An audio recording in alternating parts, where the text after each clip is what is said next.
وادی رضا کی کوہ ہمالا رضا کا گئے، اور جس سمت دیکھیے وہ علاقہ رضا کا گئے۔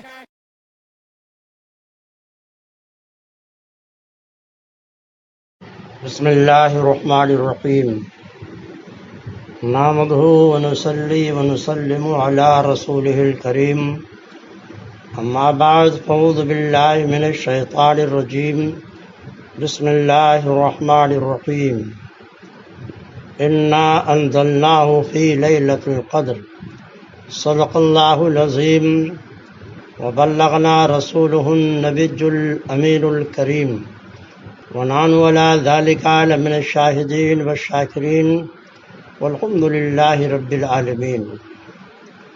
معزز سامعین، نوجوان دوستو، عزیز بچوں، آئیے پہلے اور ہم اور آپ مل کر آقائے دو جہاں، شہنشاہ کون مکان، رحمت عالم، روحی فدا صلی اللہ علیہ وسلم کی بارگاہ ناز میں ہدیہ درود و سلام پیش کر لیں۔ اللہم صلی علی سیدنا و نبینا مولانا محمد کما تحب ترضی بان تصلی علیہ صلاۃ و سلام علیک یا رسول اللہ صلی اللہ تعالی علیہ وآلہ وسلم۔ معزز سامعین، میں مفتی شفیق احمد شریفی، قاضی شہر پریاگراج، بانی دارالعلوم المدارس اور مرکز صنعت و حرفت جامعہ دارالسلام، آپ حضرات سے مخاطب ہوں۔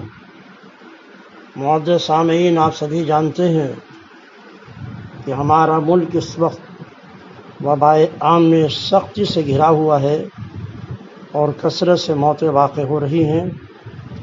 اس لیے قانوناً جلسہ و جلوس،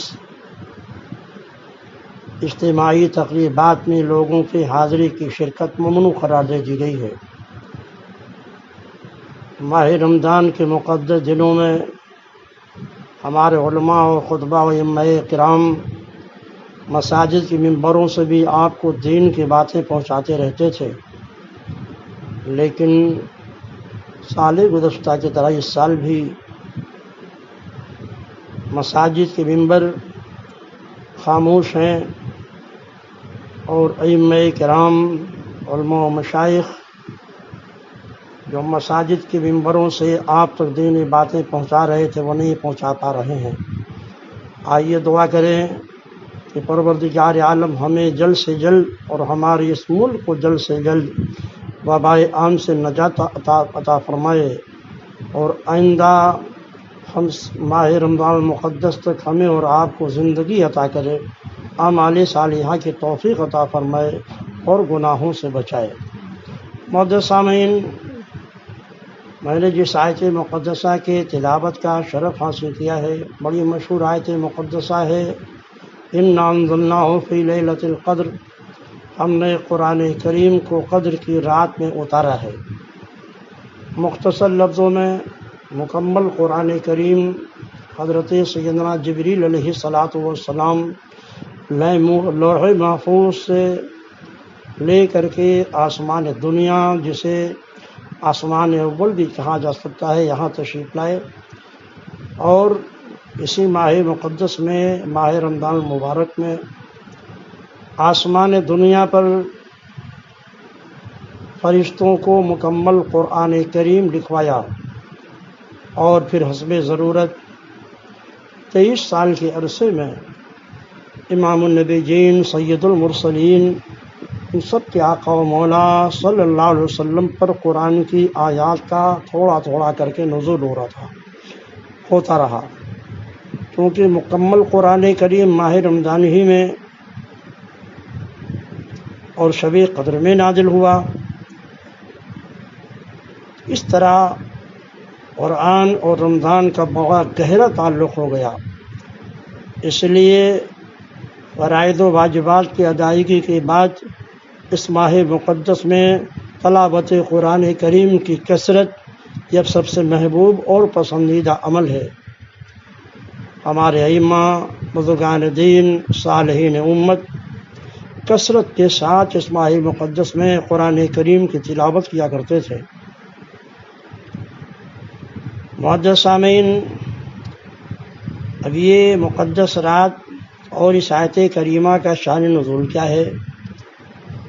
بہت مشہور روایت ہے حضرت سیدنا عبداللہ بن عباس سید المفسرین رضی اللہ تعالیٰ عنہ کی، کہ صحابہ کے مجمع میں اللہ کے نبی نے بنی اسرائیل کے ایک ایسے عابد کا تذکرہ کیا جنہوں نے 1000 ماہ خدا کے راہ میں کندھے پر ہتھیار اٹھائے تھے، ان کے گھوڑے کا پسینہ کبھی تر نہیں ہوا۔ اللہ کے نبی نے جب یہ تذکرہ کیا صحابہ کرام کے سامنے، تو صحابہ کرام نے یہ عرض کیا کہ اللہ کے نبی، کیا ہم میں سے بھی کوئی یہ فضیلت پا سکتا ہے؟ ابھی صحابہ نے عرض ہی کیا تھا کہ حضرت سیدنا جبریل علیہ الصلاۃ والسلام سورۃ القدر لے کر کے نازل ہوئے اور اللہ کے نبی کو یہ بشارت دی کہ اللہ تعالیٰ نے آپ کو لیلۃ القدر عطا فرمائی ہے جو 1000 مہینوں کی عبادت سے افضل ہے۔ جتنی مدت بنی اسرائیل کے اس آدمی نے رائے خدا میں ہتھیار اٹھائے تھے، آپ کو اور آپ کی امت کو اس طویل مدت کے مقابل میں ایک رات بخشی گئی ہے، اور یہ نعمت عظمیٰ لیلۃ القدر ہے جو اس امت کے خصائص میں سے ہے۔ یعنی اگر آپ کی امت میں کوئی شخص شب قدر میں عبادت و ریاضت کو کرتا ہے اور پوری رات شب بیداری کر لیتا ہے، تو نہ صرف یہ کہ وہ 1000 مہینے سے بہتر ہے، بلکہ پروردگار عالم اسے اس عابد و زاہد سے بھی زیادہ ثواب عطا فرمائے گا۔ دوسری روایت میں آیا ہے کہ وہ عابد و زاہد جن کا تذکرہ حضور نے بنی اسرائیل کے فرد کے طور پر کیا تھا، ان کا نام شمعون تھا۔ لیلۃ القدر میں بے شمار رحمتوں کا نزول ہوتا ہے۔ لیلۃ القدر میں زمین پر بے شمار فرشتے اترتے ہیں، ان کے اترنے کے لیے آسمان کے دروازے کھول دیے جاتے ہیں، جیسا کہ حدیث شریف میں وارد ہوا ہے۔ تب انوار چمکتے ہیں، عظیم تجلی ہوتی ہے جس میں ملک عظیم منکشف ہو جاتا ہے، لوگ اس میں مختلف درجات پر فائد ہوتے ہیں۔ بعض ایسے ہوتے ہیں جن پر زمین و آسمان کے ملکوت منکشف ہوتے ہیں، اور جب ان پر آسمانوں کے ملکوت منکشف ہوتے ہیں تو آسمانوں میں فرشتوں کو ان صورتوں میں دیکھتے ہیں جن میں وہ مشغول عبادت ہوتے ہیں، بعض حالت قیام میں، بعض حالت قعود میں، بعض رکوع میں، بعض سجدہ میں، بعض ذکر میں، بعض شکر میں، بعض تسبیح و تہلیل میں مصروف ہیں۔ بعض لوگوں پر جنت کے احوال بھی منکشف ہوتے ہیں، جنت کے محلات، جنت کے گھر، حوریں، نہریں، درخت اور جنت کے پھل وغیرہ دیکھتے ہیں۔ عرش اعظم کا نظارہ کرتے ہیں جو کہ جنت کی چھت ہے۔ انبیاء، اولیاء، شہداء اور صدیق ان کے مقامات دیکھتے ہیں۔ بعض ایسے لوگ بھی ہوتے ہیں جن کی آنکھوں سے حجاب اڑ جاتے ہیں اور رب ذوالجلال کی جمال پر نور کے علاوہ انہیں وہ کچھ دیکھ ہی نہیں پاتے۔ حضرت عمر رضی اللہ تعالیٰ عنہ سے مروی ہے کہ حضور صلی اللہ علیہ وسلم نے فرمایا، جس شخص نے ماہ رمضان کی 27ویں شب صبح ہونے تک عبادت میں گزاری، وہ مجھے رمضان کی تمام راتوں کی عبادت سے زیادہ پسند ہے۔ حضرت سیدہ فاطمہ الزہرا رضی اللہ تعالیٰ عنہ نے عرض کی، ابا جان، وہ ضعیف مرد اور عورتیں کیا کریں جو قیام پر قدرت نہیں رکھتے؟ آپ نے فرمایا، کیا وہ تکیے نہیں رکھ سکتے جن کا سہارا لیں اور اس رات کے لمحات میں سے کچھ لمحات بیٹھ کر گزاریں، اللہ تعالیٰ سے دعا مانگیں؟ مگر یہ بات امت کے تمام ماہ رمضان کو قیام میں گزارنے سے زیادہ محبوب ہے۔ حضرت سیدہ عائشہ رضی اللہ تعالیٰ عنہ نے فرمایا، یا رسول اللہ، اگر مجھے یقین ہو جائے کہ آج رات شب قدر ہے تو میں کون سی دعا زیادہ پڑھوں؟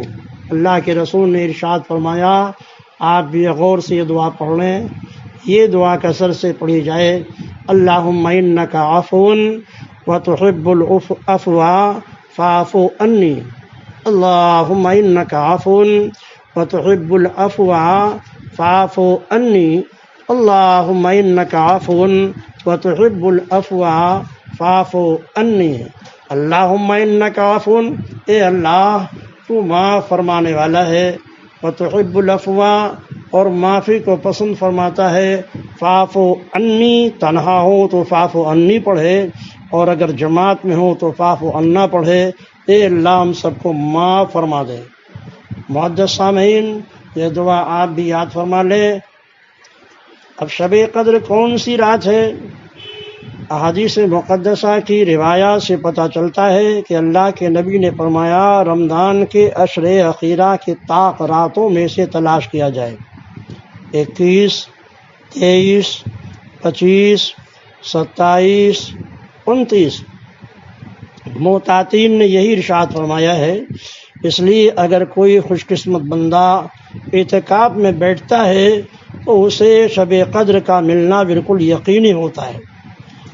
ویسے صحابہ میں حضرت عبداللہ بن عمر، حضرت عمر، حضرت ابی بن کعب، حضرت عبداللہ بن عباس، حضرت سیدنا عثمان غنی رضی اللہ تعالیٰ عنہ، اور اماموں میں سیدنا امام اعظم ابو حنیفہ رحمۃ اللہ تعالیٰ علیہ، اور مشائخ میں شیخ الجن والانس پیر پیراں میر میراں شاہ جیلاں حضور سیدنا شیخ عبد القادر جیلانی رضی اللہ تعالیٰ عنہ کا یہی مسلک تھا کہ شب قدر 27ویں شب میں ہوتی ہے.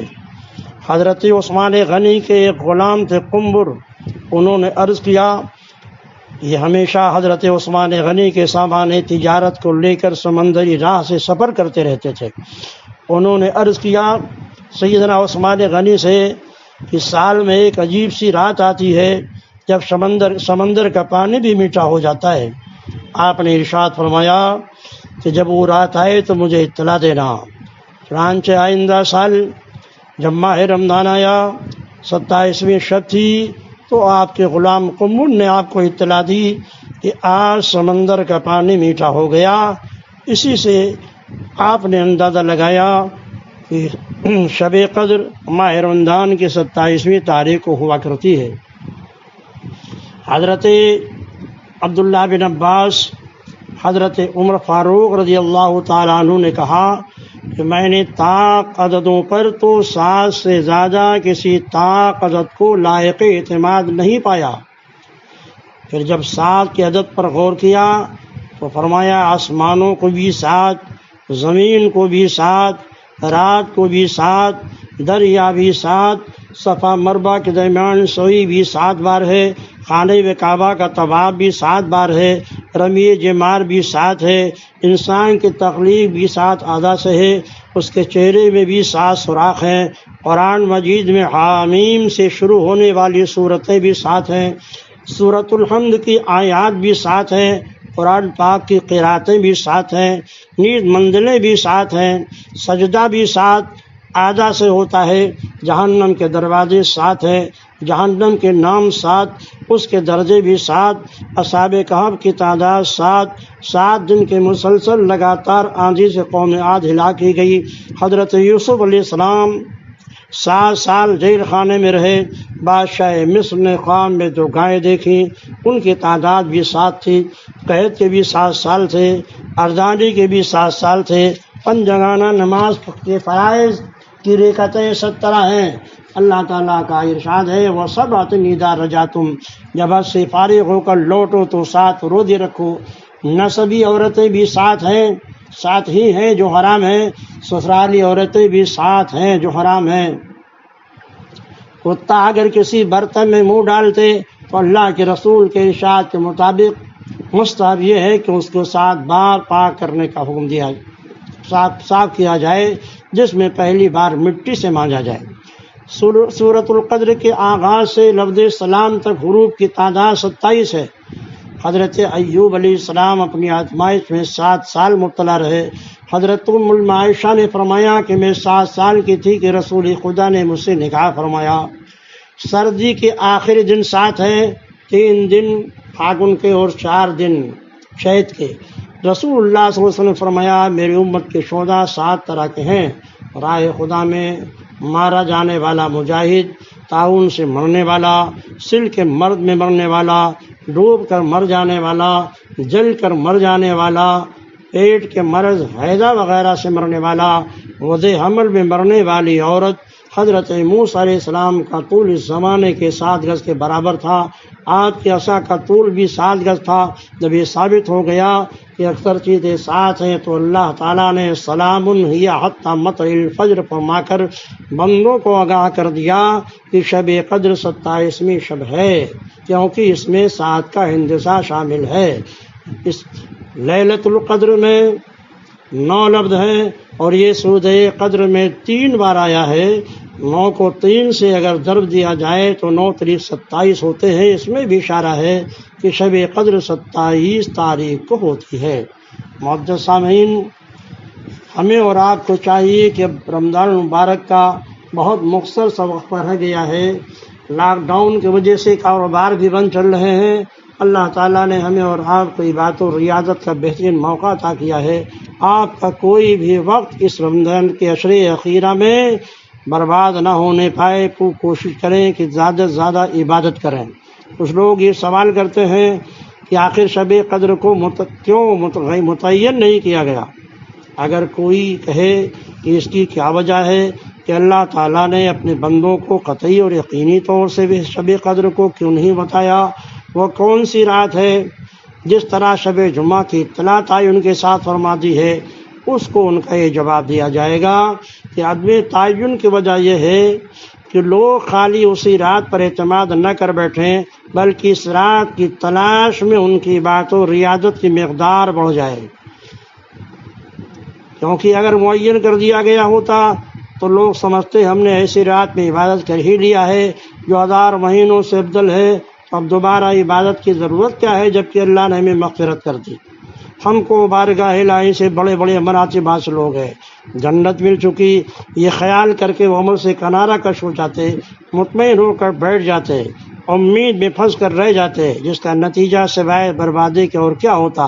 شب قدر کے تعین سے مطلع نہ کرنے کی یہ وجہ ہے جو موت کے وقت سے مطلع نہ کرنے کی ہے، تاکہ اپنی موت کا وقت جاننے والا یہ نہ کہنے لگے کہ ابھی تو میری عمر بہت پڑی ہے، دنیا میں ابھی تو عیش کر لوں، لذت خواہشات پوری کر لوں، جب زندگی کے خاتمے کا وقت آئے گا تو اس وقت توبہ کر لوں گا اور عبادت مشغول ہو جاؤں گا، نیکوکاروں کی حالت میں میرا خاتمہ ہو جائے گا۔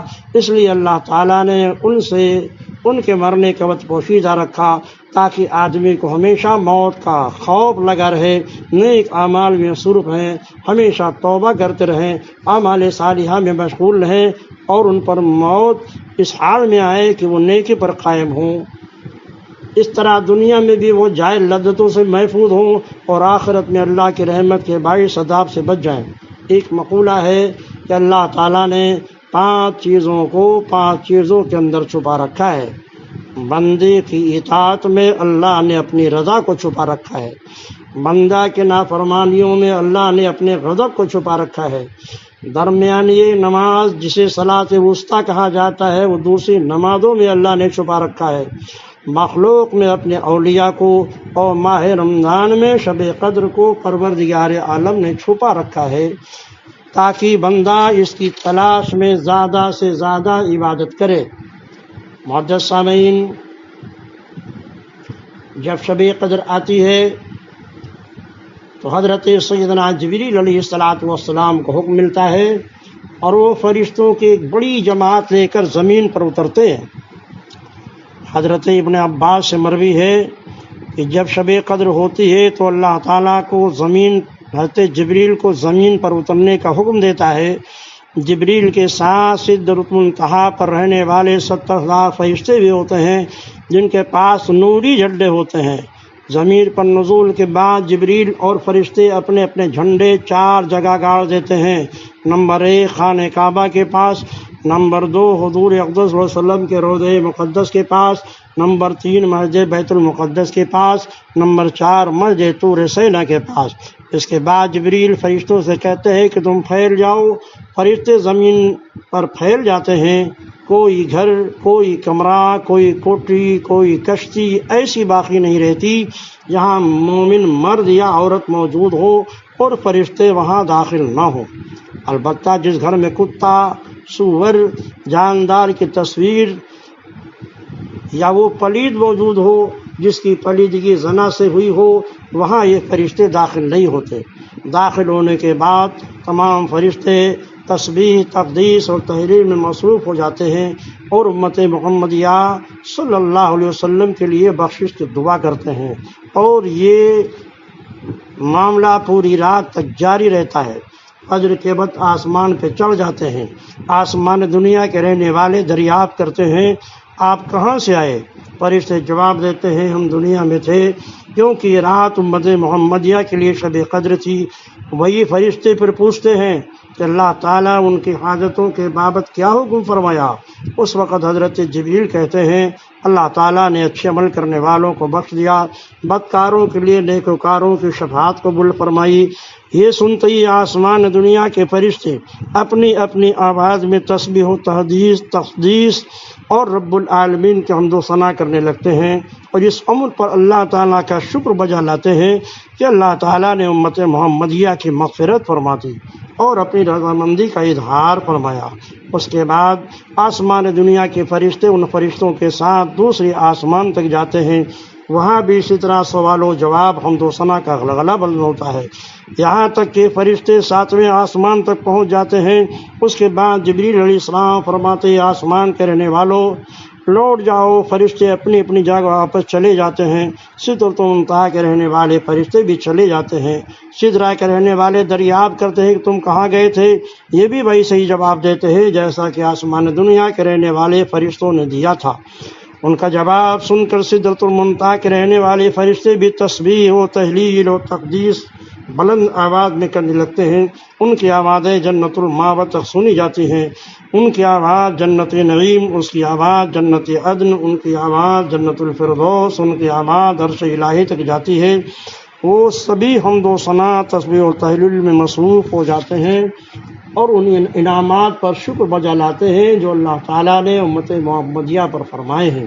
پھر اللہ تعالیٰ فرماتا ہے میرے عرش تو نے کس لیے اپنے آواز بلند کی؟ عرض کرتا ہے میرے معبود مجھے معلوم ہوا ہے کہ تو نے آج رات امت محمدیہ کے صالحین کو بخش دیا ہے اور ان کی شفاعت گنہگاروں کے حق میں قبول فرما لی ہے۔ اللہ تعالیٰ فرماتا ہے کہ میرے عرش تو ٹھیک کہتا ہے، میرے نزدیک امت محمدیہ کی اتنی عزت و کرامت ہے کہ نہ کسی آنکھ نے دیکھی، نہ کسی کان نے سنی، نہ کسی دل میں اس کا وہم و گمان گزرا۔ روایت ہے کہ حضرت جبریل علیہ السلام لیلۃ القدر میں جب آسمان سے اترتے ہیں تو کوئی مسلمان ایسا باقی نہیں رہتا جس سے انہوں نے سلام کر کے مصافحہ نہ کیا ہو۔ اس کی علامت یہ ہے کہ اس شخص کی جلد کے رونگٹے کھڑے ہوں گے، اس کا دل نرم ہوگا، اس کی آنکھ سے آنسو بہیں گے۔ یہی وجہ ہے کہ اس روایت کی جس میں آیا ہے کہ رسول اللہ صلی اللہ علیہ وسلم نے امت محمدیہ کے لیے پریشان تھے، اللہ نے فرمایا محمد غمگین نہ ہو، میں جب تک تیری امت کو انبیاء کے مراتب و درجات عطا نہیں کروں گا ان کو دنیا سے نہیں نکالوں گا۔ اور اس کی صورت یہ ہے کہ انبیاء علیہ السلام کے پاس چونکہ فرشتے کلام، پیام، وحی اور اعزاز لے کر آتے تھے، اسی طرح شب قدر میں اللہ کی طرح سے فرشتے سلام و رحمت کے ساتھ امت محمدیہ پر نازل ہوں گے۔ معزز سامعین، اب شب قدر کی علامتیں کیا ہیں؟ تو ہمارے علماء و مشائخ بزرگان دین نے اس کی مختلف علامتیں بیان فرمائی ہیں، ان میں سے کچھ ہم آپ کے سامنے ذکر کرتے ہیں۔ شب قدر کی پہچان یہ ہے کہ یہ رات معتدل ہوتی ہے، نہ بہت گرم نہ بہت سرد۔ بعض حضرات نے کہا ہے کہ اس رات میں کتے کے بھونکنے کی آواز نہیں سنی جائے گی۔ اس کی وجہ یہ کہ دنیا کی ہر چیز اللہ کے ذکر میں مشغول ہوتی ہے۔ اس رات کو صبح کو جب سورج اس طرح طلوع ہوگا کہ اس کی شعاعیں تشت کے مشابہ ہوں گی، یعنی سورج بغیر کرنوں کے طلوع ہوگا۔ شب قدر کے عجائبات کا انکشاف تو انہی دلوں پر ہوتا ہے جو اطاعت گزار صاحب ولایت ہوتے ہیں۔ ان حضرات میں سے جس بزرگ کا جیسا حال، درجہ اور مرتبہ قرب ہوتا ہے ویسے انکشافات ان پر ہوتے ہیں۔ شب قدر کی ایک پہچان یہ بھی ہے کہ اہل ایمان کا دل اس رات میں خود بخود عبادت اور ریاضت کی طرف مائل ہو جاتا ہے۔ شب قدر کی علامتوں میں سے ایک علامت یہ بھی ہے کہ پروردگار عالم اس دن اپنی خصوصی رحمتیں نازل فرماتا ہے، اور جو صاحب قلب اور صاحب دل ہوتے ہیں وہ دیکھتے ہیں اور آنکھوں سے بھی دیکھتے ہیں اور نور بصیرت سے بھی کہ دنیا کی ہر چیز اللہ کی عبادت میں مشغول ہوتی ہے، یہاں تک کہ درخت، چرند و پرند بھی سب کے سب اللہ کے ذریعے مشغول ہوتے ہیں۔ پروردگار عالم ماہ مقدس کے شب قدر کی طفیل ہمیں اور آپ سب کی اور ہم سب کے اہل و عیال کے گناہوں کی مغفرت فرمائے، اور اے رب ذوالجلال اپنے کرم سے ہمارے اس ملک کو وبائے عام سے محفوظ فرما۔ اے مولا کریم، جو حضرات اس وبائے عام کی وجہ سے دنیا سے جا چکے ہیں، مولا کریم انہیں کربر کربر جنت عطا فرما، ان کے پسماندگان کو صبر جمیل عطا فرما۔ ہم سب کے اہل و عیال کو آفات و بلیات و مصائب روزگار سے محفوظ فرما۔ مولا کریم ہم سب کی عمروں کو دراز فرما، نیکیوں کے توفیق عطا فرما، گناہوں سے بچا۔ معزز سامعین، پھر آپ سے آخری گزارش ہے کہ شب قدر کو لہو و لعب میں، کھیل کود میں، بیکار وقت میں نہ گزاریں، زیادہ سے زیادہ اس رات عبادت کریں۔ بار بار لوگ یہ پوچھتے ہیں کہ جن کے اوپر نماز قضا ہے کیا وہ نفلی عبادت کریں؟ تو ان سے میری یہ گزارش ہے کہ کچھ نمازیں ایسی ہیں جو بڑی اہم اور فضیلت والی ہیں، جیسے کہ صلاۃ التسبیح ہے، نماز تہجد ہے، انہیں ضرور اس مقدس رات میں گزاریں۔ ہاں، جن کی قضائے عمری زیادہ ہے انہیں یہ چاہیے کہ نوافل کی کثرت کے بجائے اپنے فرض نمازوں اور وتر نمازوں کی زیادہ سے زیادہ قضا کر لیں، لیکن صلاۃ التسبیح اور نماز تہجد 2 یا 4 رکعت ضرور پڑھ لیں۔ پروردگار عالم ہمیں اور آپ سب کو نیکیوں کی توفیق عطا فرمائے۔ وما علینا الا البلاغ۔ السلام علیکم ورحمۃ اللہ وبرکاتہ۔ معزز سامعین، ایک بات اور یاد رکھیں، آنے والا جمعہ جمعۃ الوداع ہے۔ ظاہر ہے حدیث پاک سے پتہ چلتا ہے کہ افطار کے وقت 10 لاکھ جہنمی جہنم سے آزاد کیے جاتے ہیں، لیکن جب شب جمعہ اور روز جمعہ آتا ہے تو پروردگار عالم کا کرم اتنا جوش پر ہوتا ہے کہ ہر لمحہ 10 لاکھ جہنمی جہنم سے آزاد کیے جاتے ہیں۔ جمعۃ الوداع ماہ رمضان کے آخری جمعہ کو کہا جاتا ہے، چونکہ اس ماہ مقدس میں نیکیوں کی ثواب کئی گنا بڑھا دیا جاتا ہے۔ آپ نے حدیثوں سے سنا، علماء سے تقریریں سنی، ایک فرد کا ثواب 70 گنا بڑھا دیا جاتا ہے، نفل کا ثواب فرض کے برابر کر دیا جاتا ہے۔ تو ظاہر ہے اس ماہ مقدس میں ہم جو نماز جمعہ ادا کرتے ہیں وہ ایسا ہے جیسے دیگر مہینوں میں ہم نے 70 نماز جمعہ ادا کر لی ہے۔ اس لیے یہ آخری جمعہ جو آ رہا ہے، اس جمعہ کے دن اللہ کے محبوبوں کی آنکھیں پروردگار عالم کے رحمتوں کی امید لے کر اور اس کے خوف سے ان کی آنکھوں سے آنسو بہہ رہے ہوں گے کہ آئندہ پتہ نہیں یہ ماہ مقدس ہمیں ملتا ہے یا نہیں، ماہ رمضان میں جمعہ ہمیں ملتا ہے یا نہیں۔ اس لیے جمعہ کے دن خصوصی اہتمام کریں اور نماز جمعہ کو اپنے محلے کے مسجد میں ادا کریں۔ سوشل ڈسٹینسنگ اور جو کورونا کے گائیڈ لائن ہے اس کا خیال رکھیں، لیکن نماز کو ادا کریں اور نماز میں رو رو کر کے دعائیں مانگیں، اپنے لیے بھی، اپنے اہل و عیال کے لیے بھی اور اپنے ملک کے تحفظ کے لیے بھی۔ پروردگار عالم ہمیں اور آپ سب کو ان نیکیوں کے توفیق عطا فرمائے۔ وما علینا الا البلاغ۔ السلام علیکم ورحمۃ اللہ وبرکاتہ۔